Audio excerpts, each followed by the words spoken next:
Yes. Oh, I have the same mat for my pets. Oh, the silicone thing. Yeah. She pees on that though. Oh, right now. God. You just ate your thing, and then She didn't pee on anything. She missed the. I mean, I don't. We don't. this is care. taking biting the hand that feeds to a new level. This is something different. This is like pissing the floor The that mat that yeah serves you. right the we're really transitioning to the streamer style, even though we're not streaming. It's like, all right, everyone, let's watch Peaches clean up shit and piss. Thank you for the donations. Thank you for the subs. Thank you for the beats. Sam, please. Thank you for the prime sub. Peaches washing the Socio's piss pad. For the thanks for the 8 months. Oh. What a piss take. Yeah, I guess that's also a piss saying.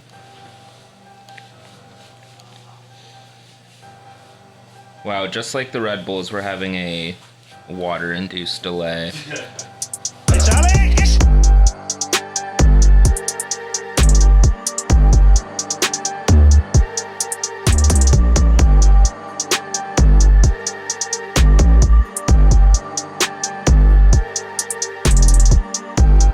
After a water-induced delay, it's View from 202. It's episode 208 of View from 202.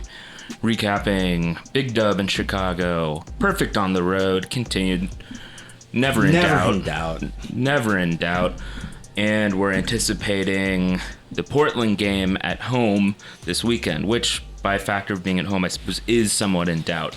But nonetheless, an exciting, unusual game on Saturday at the lakefront, which is or the lakeshore. I've determined that this is something that's said a lot in Chicago based on the broadcast. The lakeshore, that's what they call Soldier Field. The shore of the lake. I don't know, Grand Park. I don't know. It is down there, but I guess I didn't know that was it's almost like a reverse synecdoche, actually. It's like a larger area used to refer to a smaller thing. I think just gathering from the side of my family from Chicago, that it's like different parts of the city refer to the coast by different terms based on what it kind of is, whether it's like a beach or a park or a that makes sense. river delta. Yeah. Well, the Rebels won 2-1 in what seems like it was a wild game. From what I can tell, this group, us four, were able to watch it in different forms and time. I mean, two of us were at a wedding, I guess. I was busy doing something else. Sam, I think you caught some of it, right? But you had to miss part of it. Yeah. I was watching the beginning while cooking, and then I had my phone to the side, and like a couple hours later it was still on. And I was like, okay. Nice. So I ended up catching the goals. So none of us really, I think, watched it like properly originally. So we've all watched it since. This will be a kind of Some of us, Rashomon episode of Yeah, because we 202. were like, well, seems like a bit of a wild scenario here.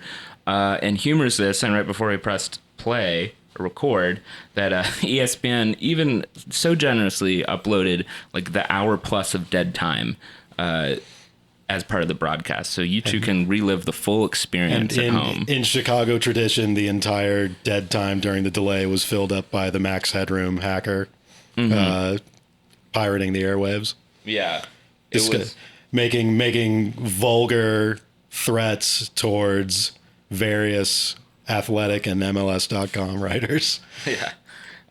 One person I heard that was watching the game was Reese Witherspoon and her husband Jim Toth. Were watching let's go. a local Chicago Fire soccer game. Let's go. So I have to say, fucking yeah, Toth. That guy's hot right now. Yeah, I mean, when you have Toth in the mix. I mean, everything changes once you get a little bit of Toth. This whole month I've just been thinking about Toth and how the Red Bulls need a little bit of Toth.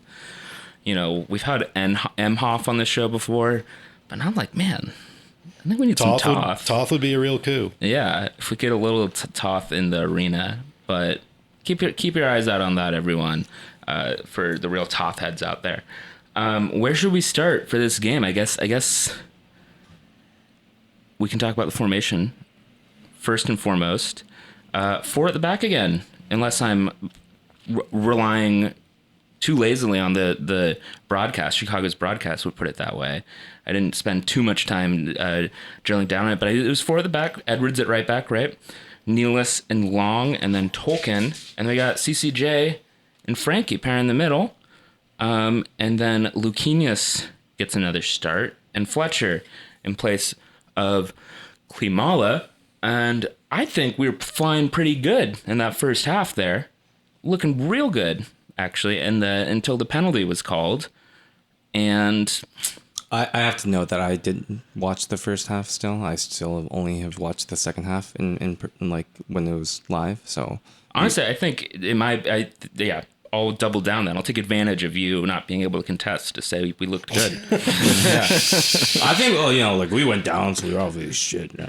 Did you see the penalty call though? At least, are you able to? No, I didn't even watch the highlights. I only watched the second half. Dang.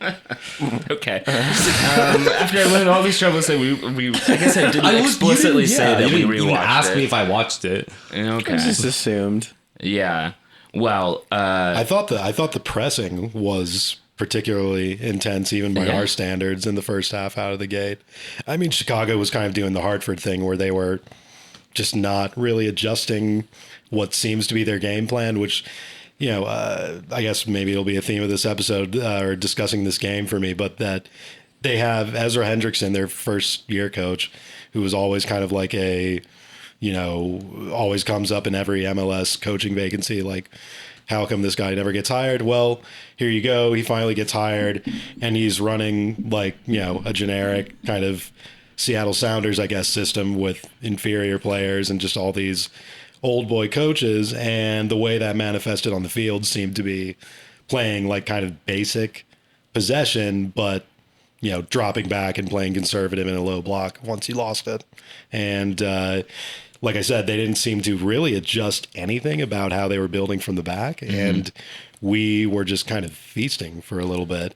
And we had multiple guys kind of closing the ball out down a lot of places. And it seemed to be like a good system on the recovery where it was almost always falling to Luquinhas, which I think speaks to how well the press is being orchestrated, that, even once we get the ball, guys are in the right position, and it's kind of naturally falling into the right places. Kind of reminds you of that City goal and the discussion of it, in that article where, the City goal from 2018, I should say. Against City. Yeah, against City, where there was the article where Velo and Kaku were saying, like, and BWP were all saying, like, just the offensive side of that goal came from the defensive side, and just knowing where everybody was going to be pressing, we knew where to send the ball once we got it.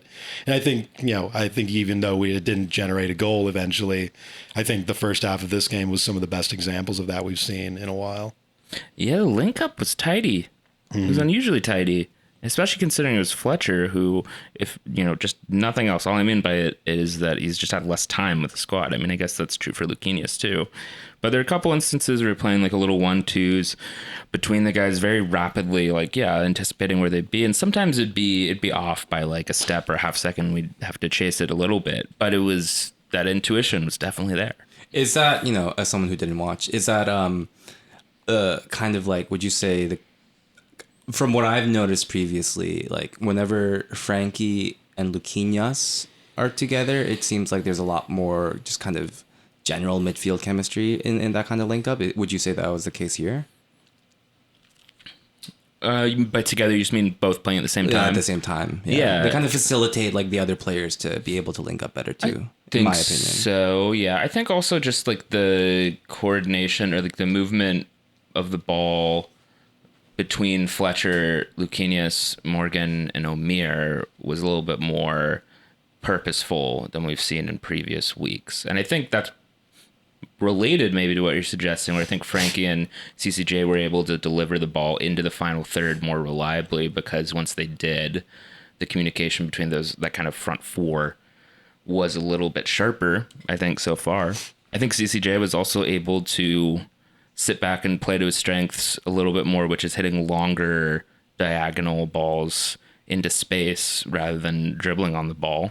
I'm so mad. I can't disagree with that. Right. It makes more sense when you play with Amaya, or when he plays with Amaya like that, because Amaya can just hold the ball. I think what you're saying is, or to your question, I don't know if there was like a direct link between Luquinhas and Amaya, but they both brought that same ability to carry the ball, Right. On the field at the same time, which I think It's sorely needed in ASCG, I guess. Right? Yeah, very well. Yeah, exactly. But even in our home games, it felt like we had a tough time having players like that who could carry. I feel like we've had such a long period of time where we hadn't had players that really kind of dribble out or like hold the ball for that long, and it kind of adds that dimension of drawing defenders, right? To them and like opening space up for other people. So I feel like maybe that's what these additions have added to. I mean, like based on what I'm hearing, it's like you were saying this last season, Cork, right? That like we establish a defensive setup and then we move on to like the attack. And like, does it feel like we're moving on to that phase right now? Yeah, in the John Sitton sense of it, yes, we're starting from the defense and then moving to the midfield and then to the forwards, which we'll get to later in this game. But I mean, I don't know if I want to go ahead and say that the midfield is kind of set, because I think you're seeing a little bit of maybe some trialing going on from Struber, with Cáceres kind of taking over that role, being paired with Amaya the last few weeks, and kind of giving Yearwood some time out. And I think some of that is probably conditioning, and Drew had a suspension, didn't he, at one point, that I think played into it. I think so. So I think there might be something where he's just kind of gone with the hot hand ever since then, rather than it being like a broad judgment on Yearwood, but that. I think that he's still kind of figuring out how he wants to construct the midfield, but it is getting closer. I mean, obviously we've seen now that he sees Luquinhas as a pretty central player, and like I was kind of speaking to earlier, you're seeing him show up and kind of fan out from that central position into wherever the team is pressing and gathering the ball there and building from there. And then, I think the last piece that we're maybe trying to figure out, both in relation to how the midfield is structured and how the forwards are structured, is whether he sticks with Omir in that kind of second forward role. Because I think you saw when Klimala came on in the second half, basically in that role, Fletcher didn't stay on for too much longer after Klimala came on, but even when Barlow came on, you could see Klimala, in both in the goal he scored and in a lot of the build-up play, kind of relishing dropping deep and spraying the ball around and finding more space. And I think it's kind of a no-brainer that you go with Klimala behind one of the taller forwards if we're going to stick with this kind of setup that Struber's had with the two central midfielders. But either way, I think we're not quite where we have a lineup we can basically predict week by week, but we're getting closer to that, and that'll be important for home form, I think, too. So we'll see. Yeah, I mean, when Drew came in, it definitely didn't feel like he's out of the picture or any sort. No, I mean it's like Klimala too, right? Exactly. Good problem to have, right? Yeah. No, I mean, yeah, exactly. Yeah. I mean, this team has quality players in depth and multiple key positions, and that's. We haven't even talked about Kane and Clark. Right, well, yeah. And we shan't. But yeah, digging in on the bird camp call from last week. Would love to see more. Now I want to complain about the penalty and then the disallowed equalizer. Penalty, I guess. I mean, I don't know. What do you guys think? I think it's technically a penalty, but still a little bum luck. Was the issue because he pushed his arms out like in the direction of where the ball went, like off of him? Is that like what I think so was like the affirming part of the penalty? I've stopped thinking that I can analyze any handball anymore. Yeah, pretty right. much. I feel like realistically his arms probably did not actually change the outcome that much, but the way that his arms did sort of jut out kind of did lose any plausible deniability. And also, I will say, related to the equalizer immediately after as well, that the fact that it was called immediately on the field makes me a little bit more like, okay, that just fucking happens sometimes. It's like we didn't go back to the film room and go frame by frame and enhance and zoom in and all that stuff. Like, if the ref in real time thought that was a handball and it really did make a change on how that shot was going in, looking at on replay, I was like, okay, there is definitely some movement towards the ball there, and it just sucks he was like a foot inside of the box. Right. You know, it's like we did not really deserve to concede there. I thought the offsides call on the equalizer was pretty. That is like dirt. That is like just everything wrong with VAR. Yeah. You know what? I lied. I did watch the highlights, and I'm now remembering they didn't show any replay of the handball, and they didn't even show the offside decision at all because it wasn't part of the run of play, I guess. So. Did you watch like the 3-minute highlights? Yeah, I watched like the YouTube highlights. Yeah. Well, it was funny actually because Miola and whoever the other guy is on the Chicago broadcast, did not actually really know what they were reviewing until a solid minute or two afterwards. I think they had to have somebody report up to them from the booth, from the VAR's office desk, to say actually what was going on. They could not reverse engineer it themselves looking at the thing. They're they didn't really know who was offside or why, and it's just like MSG was the same way. It took a very long time to even register that it was long. The eventual offside was on Long, not Edwards. Even then, well, I mean, I guess I don't have it in front of me, but I just remember watching the clip and just being like, because it's pretty easy too, because Chicago's in the darks and we're in the white. I don't see any whites ahead of any darks. I don't see him darks, offside anyway. Wow, what a progressive statement. Two, even if he were offside, I don't think for a second that he was actually meaningfully screening the play. Right. He was fucking unmarked. If that's gonna, it's just the way the play unfolded was not somebody getting ahead of anything. It was just Chicago breaking, letting their structure break down. None of their defenders were just complaining that Edwards broke through. I will say the reason I brought up that these weren't on the highlights is that there's a PRO campaign against Red Bull. It's so obvious. Yeah. Sure. Until the second half. But. The whole thing was a bit of a mess because it even I was watching that specifically before heading over here today or tonight, and it felt like, first of all, because he went for the ball, he went up for it, and he wasn't even close. Yeah. So that part is weird in itself. But also he was held by the defender pretty long, before he even had a chance to go up for the ball. So it looked like it was kind of fucked anyway. So to even call it just seems so out of place. It's also the not being able to see the exact trajectory of the ball is going to make the Chicago defender think that they don't need to mark someone. What? Just the way the play happened was not that anybody got an advantage by running ahead of the play. What was the initial call? Was a goal? Yes. Yeah. So it was a clear and obvious mistake. And everybody, like Brit said, Chicago wasn't really raising their hands about it. No. RBNY was celebrating for a solid 90 seconds or so. And everyone got up and got went repositioned. To the center circle. Nobody was thinking twice about it. The VAR, absolutely insane thing to pick out from the definitely a solution in search of a problem. Yeah. And my complaint here really is not even so much Red Bull specific, just sort of a generalized VAR gripe, you know? Lord knows there's other different, but this is precisely the wrong way to do it. And part of me is even thinking I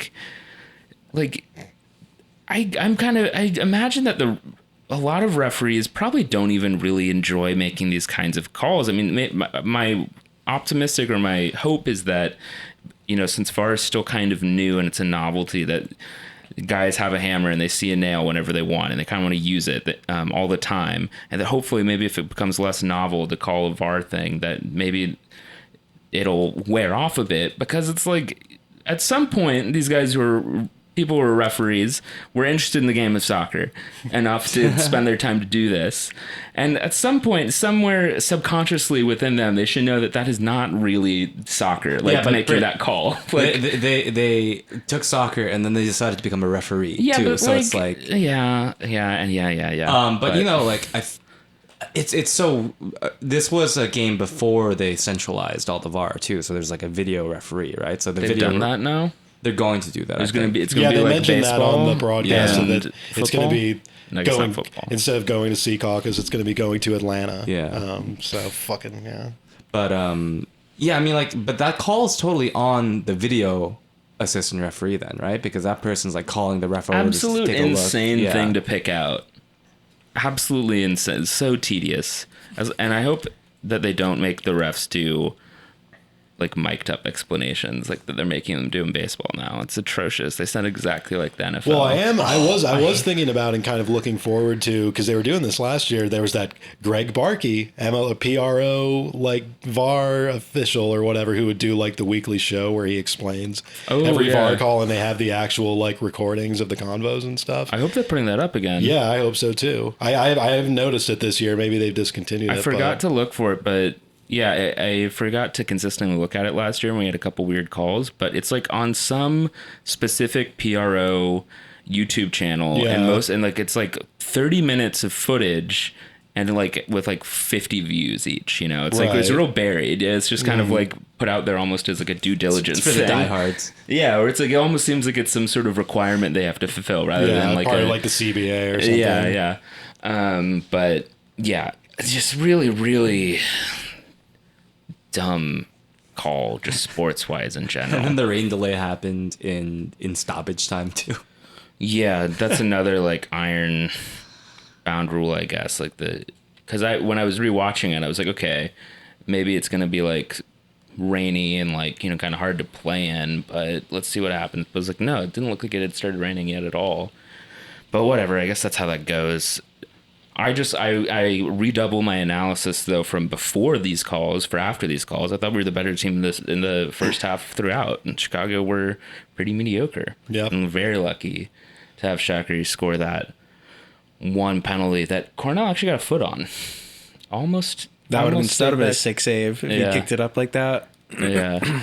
I saw the notification that they had scored when I was at the wedding, and I saw Shaqiri had scored, and I was like, what the God, of course.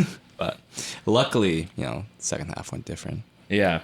But yeah, we powered through in the second half. I saw like half of the second half. Of course, I've seen the goals. Immense strike from Klimala. Kind of, you know, exactly what I've been wanting to see. And then, of course, the penalty that I said after 2 double yellows to Chicago to end the game. But I don't know. Is maybe pulling on this thread from earlier? Is the story of the second half subbing in Klimala from O'Meara? Does that change our shape? Does subbing out Morgan? We changed the shape by it started with Kamala and Barlow make their way in up top, right? Mm-hmm. But this and also Nealis comes in for Morgan, and we switch to a 3 in the back, and I think we start pushing up that right wing a little bit more, and that's what led to the first goal, right? It was Nealis to Luquinhas to Kamala, but I think it was a smart switch. I just remember seeing that, like it's a smart switch looking back. Because everything worked out, but I'm sure, as we've discussed, you know, sometimes in late in games we've had issues with Struber switching to that formation when chasing games. Yeah. But so I just remember like kind of grumbling like in the 60th minute, watching it and being like, okay, like are we gonna repeat ourselves again? But fortunately it panned out with that first goal, which I thought was really excellent by all three involved. Yeah, in retrospect, I think going to 3 in the back against teams like Chicago, who are like playing this kind of wide to central thing, gives us more space when they're in the lower block. I mean, obviously, like Klimala coming in on this for his goal at all. Like the position he was in, like it was a cutback, right? And Klimala didn't keep making that run, so he saw that there was the defensive line making space, and just kind of instinctually- standing there, right. yeah. And so it's like, oh, that is the kind of impact that you make when you are maybe playing as like the deeper striker in this formation. You're ready for that cutback. Luquinhas, obviously great awareness to put that ball back, but like if Klimala wasn't there, then like that would. That's a lot of that effort is the fact that Klimala had the instinct to go there, and that's like I think what you're saying is like, oh, when we put him in that position to succeed, then he's going to get a better chance. And I do just kind of want to say too, there were a couple of chances. I mean, for God knows, people ride Klimala for every game where he doesn't score one of his like little half chances or whatever. And not to like dig on another guy, but I mean, in this game, it was pretty blatant. A couple of chances that Fletcher missed just on a plate, like where he made far more awkward hacks at it than we've ever seen Klimala make. Oh yeah, right. People didn't really make a peep. Yeah, right before he got subbed off, there was like that one cross that he just like hit over. I remember being like Kasser is put right on it. He kind of stabbed at it with his foot, and he like got to it, but he just got it over. But I remember thinking just like, oh, there were some moments in the first half he had too. Yeah, I was just like very frustrated because I only started watching the second half and I was like, all right, guys, are we gonna bring it back? And I was like, it was going on, and I was like kind of getting frustrated. I remember seeing that chance go wide, but yeah, I mean, Klimala like generates himself. We've talked about this, but he generates himself chances to the point where like he's missing bad chances, but he's like getting chances. I still like the idea of Fletcher playing with Klimala kind of underneath him. I think Fletcher is pretty much the guy you would use for that role in the team right now. But Barlow does his job too, especially coming on with fresh legs. And but I still think I don't know. I'm not entirely sold on Fletcher yet. He's obviously had his moments and flashes, but I don't know that I'm necessarily seeing it because I mean Struber's one of them too, who has said that he's just creating all this new action with his build-up play. I think he's pretty much done a lot of the same things that we've seen from Klimala and even a little bit of Barlow, and kind of harkening back to Fabio last year from that kind of lead target role.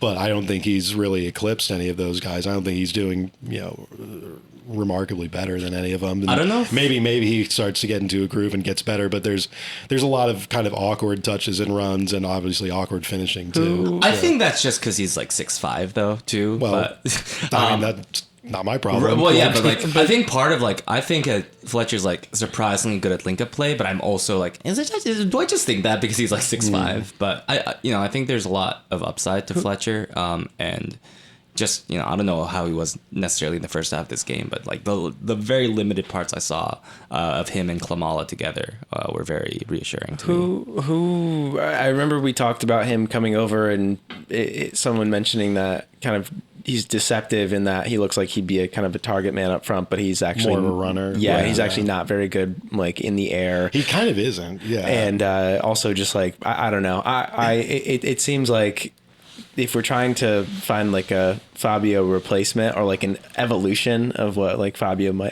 could have.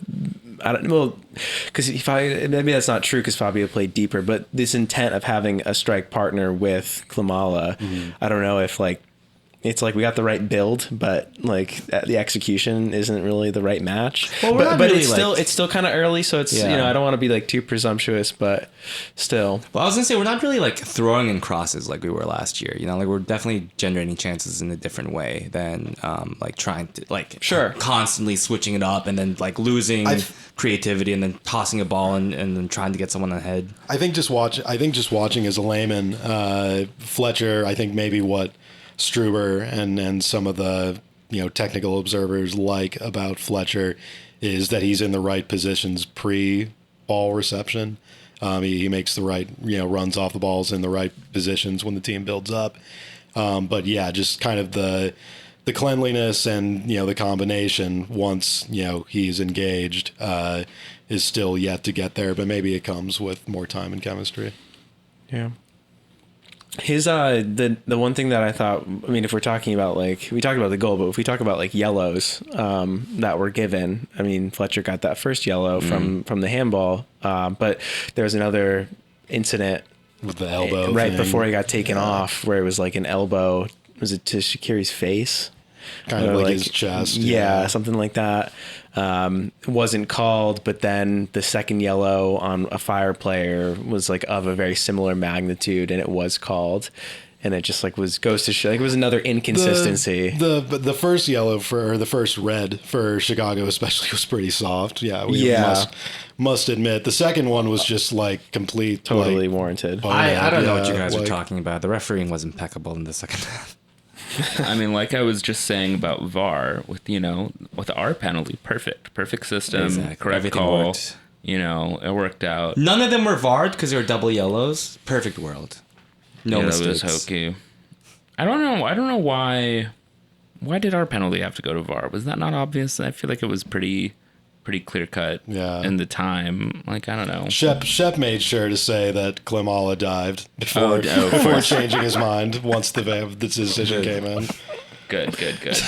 So Classic. That was honestly, that was like kind of a hard call if I were watching it in real time. But, on VAR, it's just like, oh yeah, I he don't was know. It just like seemed in like the he way. got kind of laid out. Like, Well, he was, but he also like dragged his foot a little bit. VAR's into the always there box. in case you can undo it. You could like he let his hips and torso drag too, I guess. Like, the fucking these refs. Well, he like stepped back into the box, which is smart. Like it was a good play, but the refs should use VAR to like be like to worry less. Like it's like a security blanket if anything is really wrong. But now they seem to be all using it to really be extremely cautious and be like, oh, I don't know. I guess the VAR will tell me if there was somebody who was a centimeter offside who was, screening a set piece. It's like, nah, just fucking, if it looks like a penalty, call it, and then I've got the backup plan to correct it if it was really wrong. I don't know. I can't actually really say that I'm optimistic that it improves. But it's just very tedious. But, the result is a very encouraging win because Klimala slides the penalty away. I guess the fact that Morgan was off the pitch already kind of is why he takes it probably. But it was good to get Klimala a shot at icing the game, winning the game with a penalty after missing one of the season. Gets him up to 3 goals. And it looked Leading like goal a scorer. real... No, he's not. Morgan has 4 goals. Oh, he's 4. Yeah. I But thought he only had the 1 hat trick. no, he scored against Orlando. Okay. Right? yeah. Sure. Yeah. But Thank you, Stat Boy. yeah. But anyway, seems to be a big morale boost among the team. And all of a sudden, we're in second place only by 1 point off the top. Okay, Shield is okay. on. People are really talking about us. Can we talk about the a lot of penalty the- though? Because I have lots of complaints about this penalty. The penalty we let's- received. No, about that way he took it. Klimala's About the way he scored it. I'm not. Look, I've watched so many Jorginho penalty kicks that I hate it. Who is that? Explain to the folks at home who Jorginho is. He's a Brazilian guy who plays for Italy, and he does this the thing where he tries to send the keeper the wrong way. Explain to and the in folks at home multiple what bad Italy is. moments. In multiple extremely high pressure moments, he's missed his penalties. You mean the stutter step? Yeah. Yeah, but like, who fucking doesn't stutter step nowadays? Like, it seems to be over 50% of penalty kicks involve some Okay, sort do of you, stutter my step. take, I think center backs should take the penalty kicks. Okay. Okay. I don't know. Well, man. no, I'm but like, not- I'm not- like that was an exaggerated stutter. I don't like, and then like it wasn't really placed that much, and like, he didn't have to because the goalkeeper already went down. But what if he doesn't? Dare I say, it's almost that's as if the it point. worked. Yeah. Yeah, well, like against a good goalkeeper, it doesn't work. You're really picking your spots this season. Well, I mean, these are things that I complain about. I don't I think like you stutter just- step penalties. you're You're allowed to not getting like stutter step increasingly penalties. mad You guys that are complaining none of about us- VAR. I'm complaining about penalties. Yeah. We're all being old heads, okay? No, I mean, I think you're getting madder and madder when none of us bite. And like don't. Sure, fine. I mean, all right. Well, no one's saying anything. It's just like- I really hate that he scored. Yeah, I agree. I guess. Yeah. Well, I hate that he scored that way. Okay, can I have that? I mean, yeah, I guess you can have that. I don't know. Sure, whatever that means. But yeah, I mean, the fact that he hit important it, to bring up, is the all I'm fact that he hit it softly is a function of the fact that the guy already guessed. Like, Well, that also he was way off his line. Like that should have been called. The goalkeeper? Yeah. Yeah, well, I don't know. Maybe I think they should just fucking play the game. But 3 points on the road. 3 points on the road. But I do think that this is one of those wins that, knock on wood. I also bring this up because Klimala missed a penalty doing this exact thing already. So. Did he stutter step on that one? I don't. Was it a stutter or just a slow? I thought it was. No, he dragged the back foot and then went right to the keeper. Well. Yeah.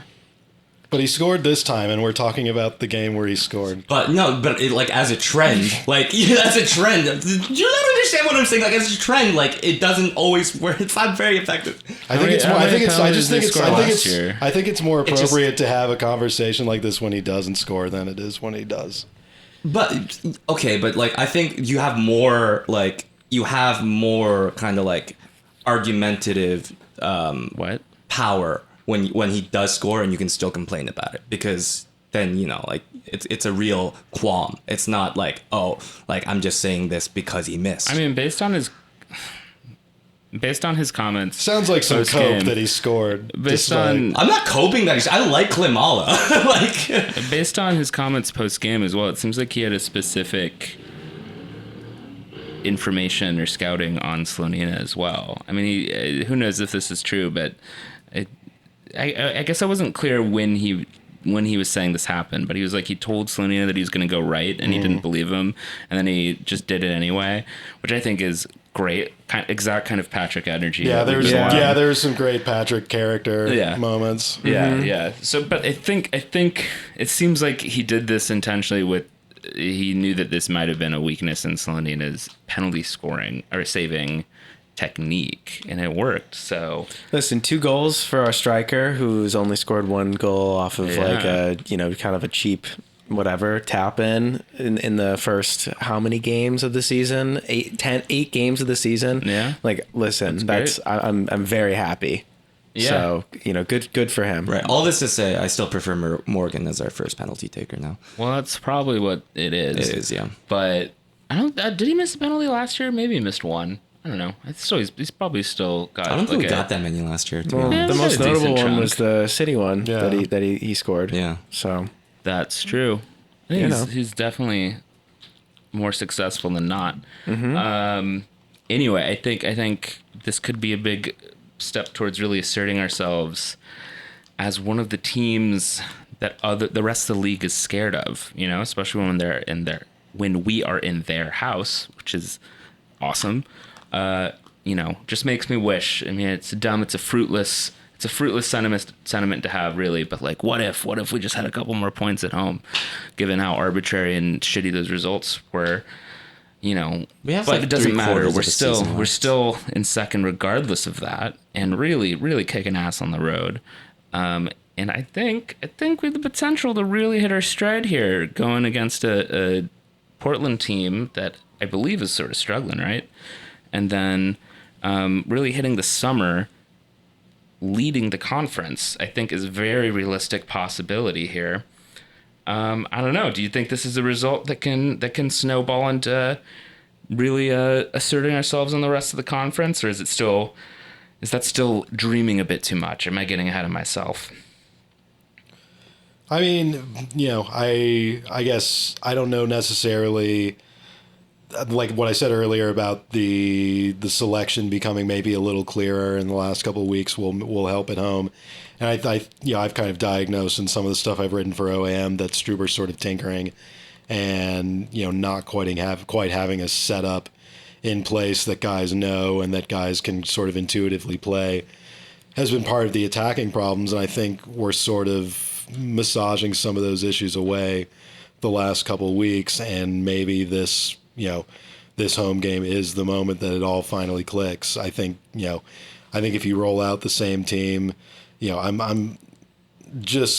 haven't seen Portland in 4 years or whatever. Since that Shield game where we beat them with the B team.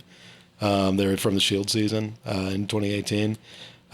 Maybe this is kind of. That was the last time we played them at home. Right? Oh wait, you I were went at the away game to the in 2019. Okay, so yeah, it's first time since then, but either way, first time at home, I guess, since that Shield game. And My stereotype of them, having not seen much of the West the last few years, is that they are kind of like a Chicago team in that they play, kind of generic, just possession, passing it to the open man, sort of, that sort of angular but predictable buildup, and then kind of just, sitting back, dropping back when off the ball. And it looked like we had a pretty easy time handling that against Chicago at their place while there was water all over the field. So maybe we can build on that and, stick it to them even better at home on Saturday.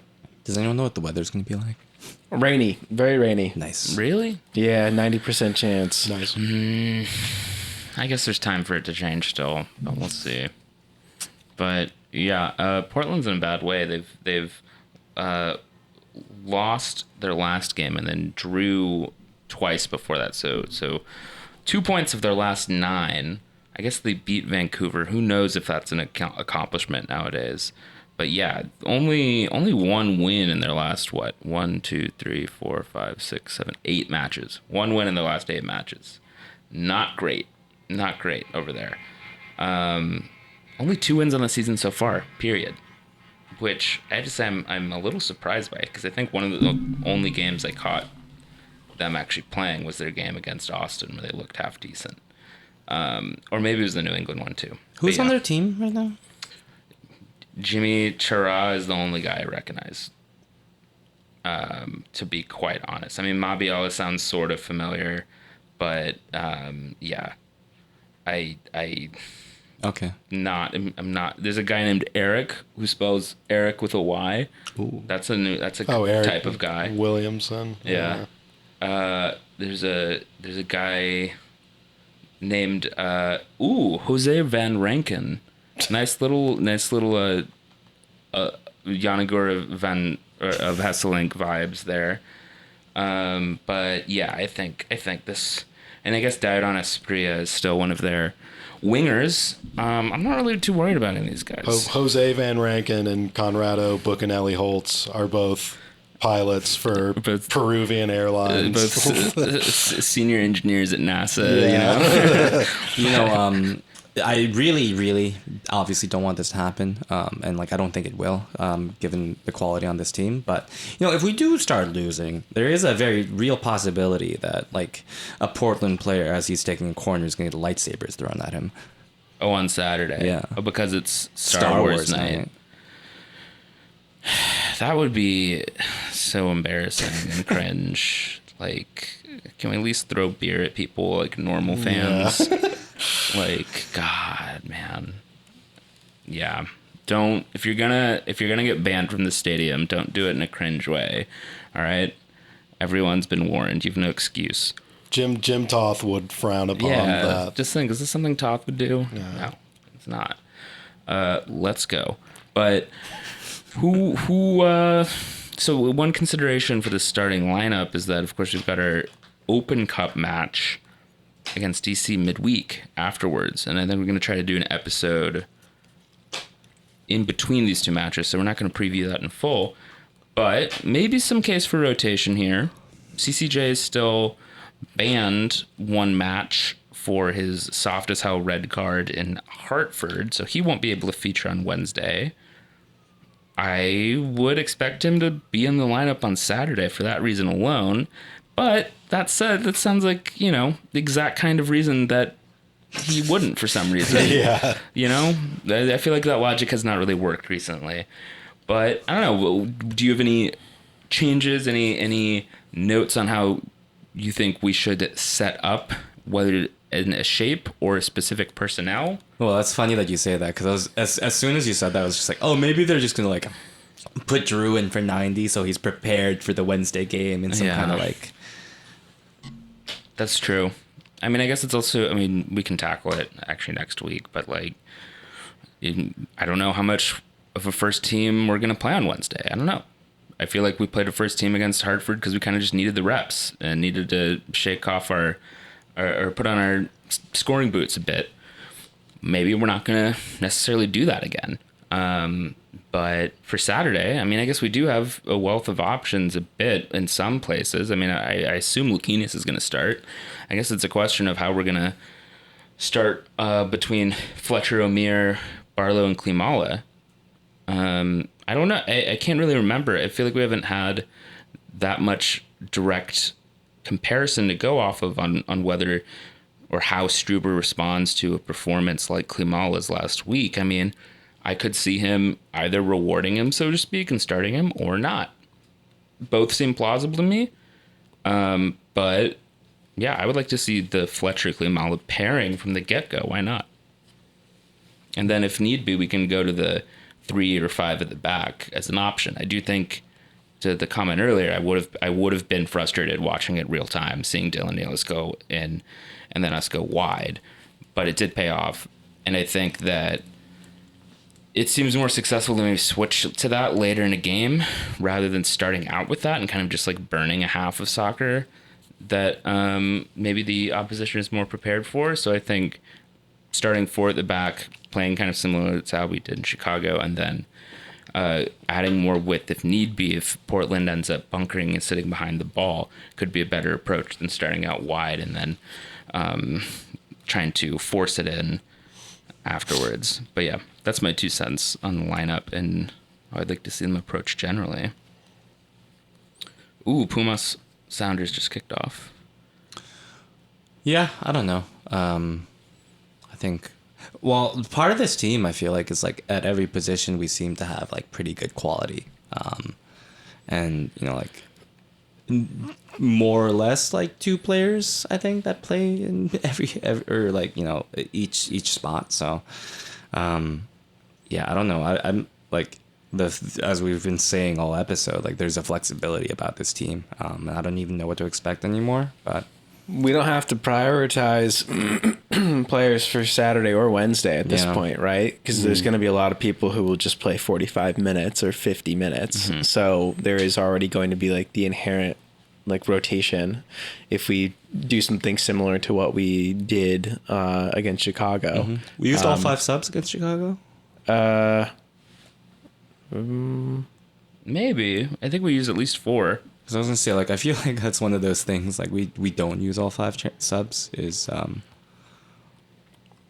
I have no problem with that. Trend, yeah. Sure, yeah, no, definitely no problem at all with that. Especially when like I feel like some managers like make a change even though they don't need to, and we seem to be the opposite of that. Yeah. What's up with Wiki Carmona? Is he gonna play again? That was what I was gonna ask. In terms of our, well, yes, but in terms of like some of our injured players, who's coming back when? It seems like it's a little unclear at this point, but I would imagine we would see Carmona either maybe even just for a little, if he's back, you know, maybe even seeing him a little bit against DC, but that would make sense. But I don't know. Cork, he's training do you have a sense?